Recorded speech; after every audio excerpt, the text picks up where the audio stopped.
When people talk about trap games, when they mention taking an opponent lightly or not showing up prepared, I always stop and ask myself, what about the individuals on the field? What about the players who are grinding, not just to win, but to earn their place, to hold on to a job, to prove they belong? Because when you zoom in from the macro view of records and reputations, down to the micro level of snap counts and position battles, the story starts to look a lot different. Tonight, in Cincinnati, the Steelers face the Bengals in a matchup that, on the surface, looks like two teams heading in opposite directions. One is clinging to an identity, trying to keep pace in a tight AFC North. The other, well, they're not just trying to win a football game. They're building something, battling within, figuring out who deserves to be on the field when it really counts. That's what gives this game, and this Steelers team, a different kind of edge. Let's just take a moment to talk about that defense. Most teams that come into Week 6 with 4 wins in 5 games have a pretty clear-cut starting lineup. 11 guys on defense, 11 on offense. Barring injuries, everyone knows who's running out of that tunnel. That's not what we're seeing with the Steelers. Against the Browns, there were no defensive injuries to speak of, and yet Mike Tomlin sent 12 players out for the defensive introductions at home. That wasn't an accident. That was a message. That was Tomlin putting Nick Herbig in the spotlight, treating him like he's on the same level as T.J. Watt and Alex Highsmith. And then came the snap counts. Herbig got 50 snaps. T.J. had 49. Highsmith, 47. You don't need to be a math major to see what's going on here. That's a true rotation, a real, planned-out sharing of reps, not just to keep guys healthy, but to keep them sharp, to keep them competing. Herbig's not overtaking Watt or Highsmith. Let's be real, no one is. But he's earning his way into meaningful action, and the team is better for it. TJ, by the way, is all in on that rotation. He likes that he can go full tilt when he's out there, knowing he'll get a breather and then come back and fresh. That's not a luxury. That's a weapon. And it's not just at outside linebacker where this is happening. Let's slide to the defensive line. Look at the snap counts up front. Keanu Benton led the way with 49. DeMarvin Leal was right behind him. Cam Hayward was third with 43. Then you had Armon Watts, Isaiah Loudermilk, and Montravius Adams all getting double-digit snaps. Think about that for a second. On most teams, you've got maybe 2 interior defensive linemen playing the bulk of the game. With Pittsburgh, they're rolling 6 deep and giving them all real action. And why? Because that's not just rotation. That's in-season competition. That's a positional room where nothing is handed out, where every single snap is earned. If this were a playoff game, we all know Cam would be logging more minutes. But right now in October, guys are getting a chance to prove something. They're being challenged week by week, snap by snap. And when you're a young player like Benton or someone like Loudermilk or Adams trying to carve out your spot, there is no room for complacency. You're not looking across at a struggling Bengals offense and thinking about saving energy. You're out there to fight, to win your reps, to stay relevant in the rotation. That's the kind of internal urgency that eliminates trap game behavior. It's not about who the opponent is. It's about who you are and whether you're going to show up and claim your piece of the field. On the offensive side, it's a little different. The starting 5 offensive linemen are locked in.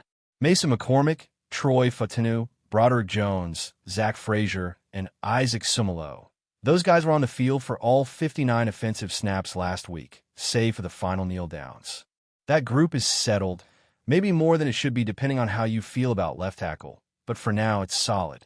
But when you look past the trenches, there's still plenty of that same competitive fire.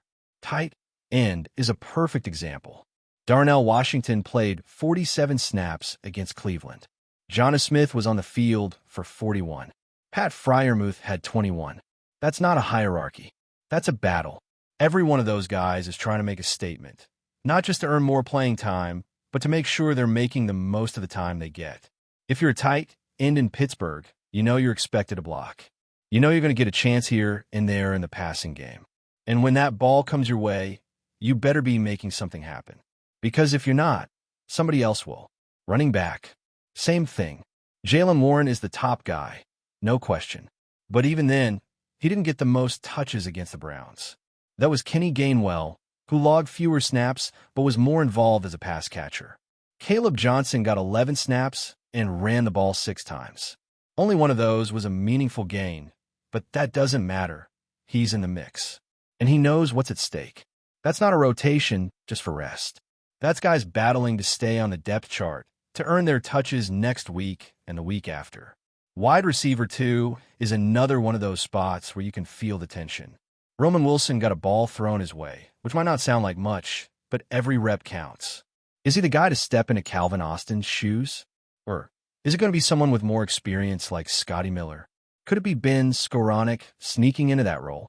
That's not speculation. That's a question being answered in real time, on the field, as games are happening. And in all of this, no one is thinking about the Bengals' record.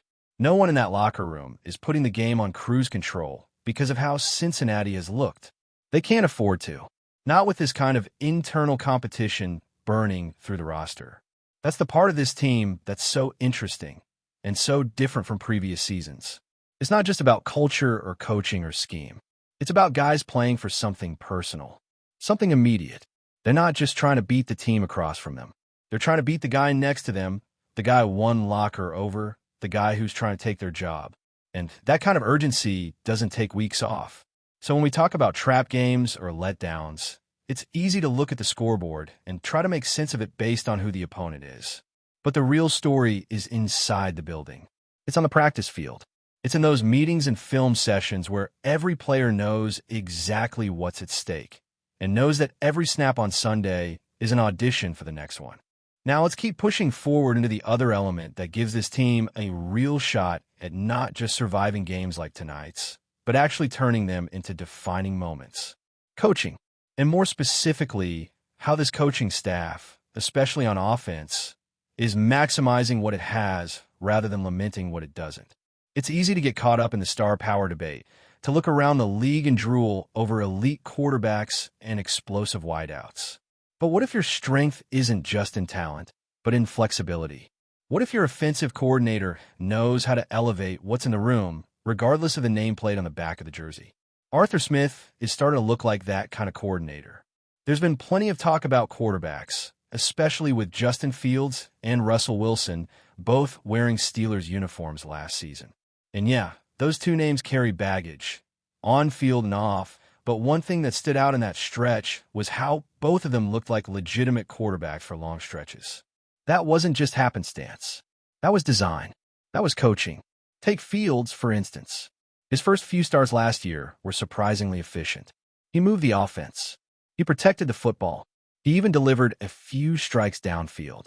And then came the game in Indianapolis. A loss, yeah, but a game where Fields looked like he might single-handedly pull it out for Pittsburgh. That was the high point. And what stood out in that performance wasn't just the athleticism, which has never been in question. It was the way Smith leaned into Fields' strengths, using movement, simplifying reads, and giving him options that kept him in rhythm without turning him into a glorified running back. That's what good coaching looks like. Then came the switch to Russell Wilson, a move that, by all accounts, Smith didn't initially want. But again, look at what happened. Russ went out there and beat up on 2 teams from New Jersey, put points on the board, launched those vintage moonballs to George Pickens, and gave this offense a different flavor.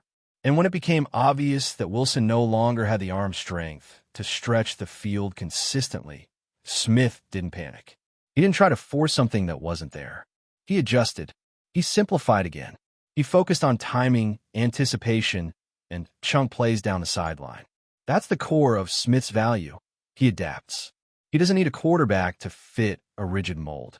He just needs to know what tools are available, and then he builds the scheme around that. There's an incredible stat that underscores just how much this guy gets out of his quarterbacks. A look back at the 7 different number 1 quarterbacks who have played under Smith, whether in Tennessee, Atlanta, or now Pittsburgh, tells a consistent story. Before playing under Smith, those 7 guys combined for 26 wins and 46 losses. Not exactly impressive. But with Smith, those same quarterbacks posted 55 wins against 42 losses. That's a complete reversal. That's not coincidence. That's pattern.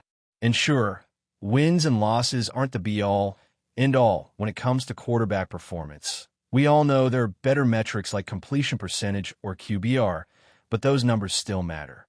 because winning in this league often comes down to how well your coordinator positions his quarterback to succeed in tough moments. And look at what happened after these quarterbacks left Smith's system.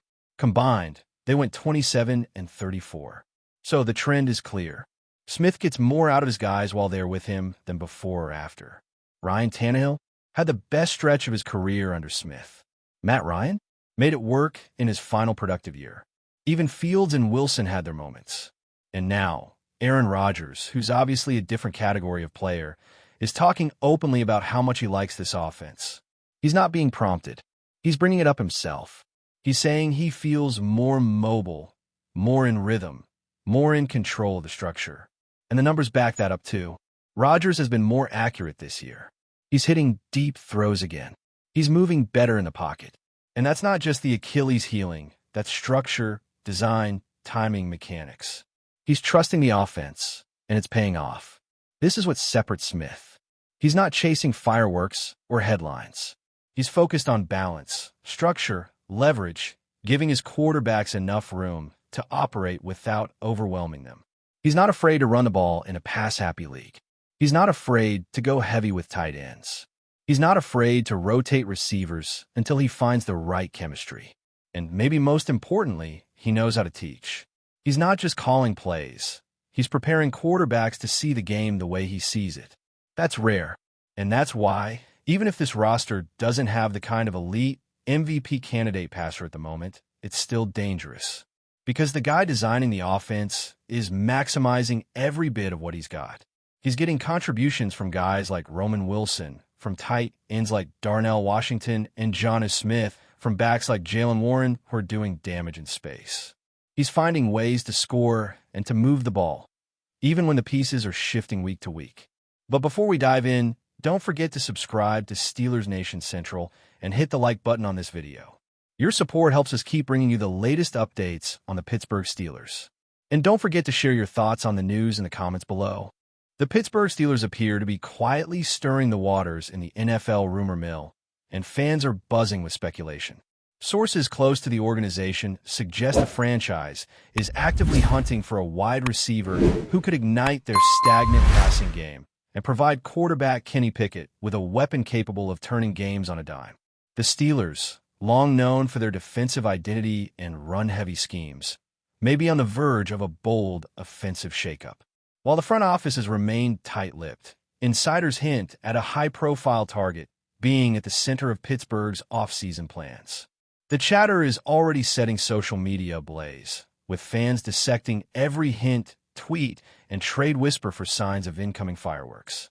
Some point to the possibility of the Steelers swinging for a proven veteran, while others speculate a younger, dynamic talent could be the missing puzzle piece to take the offense to the next level.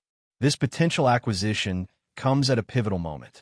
Pittsburgh's wide receiver core has struggled with consistency, and injuries have only amplified the need for a playmaker who can stretch the field and draw coverage away from the running game. The Steelers' front office, known for its methodical approach, may finally be ready to flip the script and embrace a more explosive identity. If the rumors hold any weight, the implications could be massive. Imagine a top-tier receiver lining up alongside George Pickens, creating mismatches across the league and forcing defenses to rethink their game plan every Sunday. It would mark a significant departure from the franchise's historically conservative offensive philosophy, signaling that Pittsburgh is serious about building around Kenny Pickett and finally giving him the tools to compete at the highest level. For now, fans can only speculate, and the rumor mill shows no signs of slowing down. Every passing day, without confirmation, only fuels the fire, and Steelers Nation is bracing for what could be one of the most exciting and talked-about moves in recent memory. Could this be the beginning of a new offensive era in Pittsburgh? Only time will tell, but the whispers are loud, and the anticipation is real. That's it for this update. If you enjoyed the video and want to keep receiving exclusive news about the Pittsburgh Steelers, make sure to subscribe to Steelers Nation Central and give this video a like. We always look forward to hearing your comments and opinions. See you in the next video.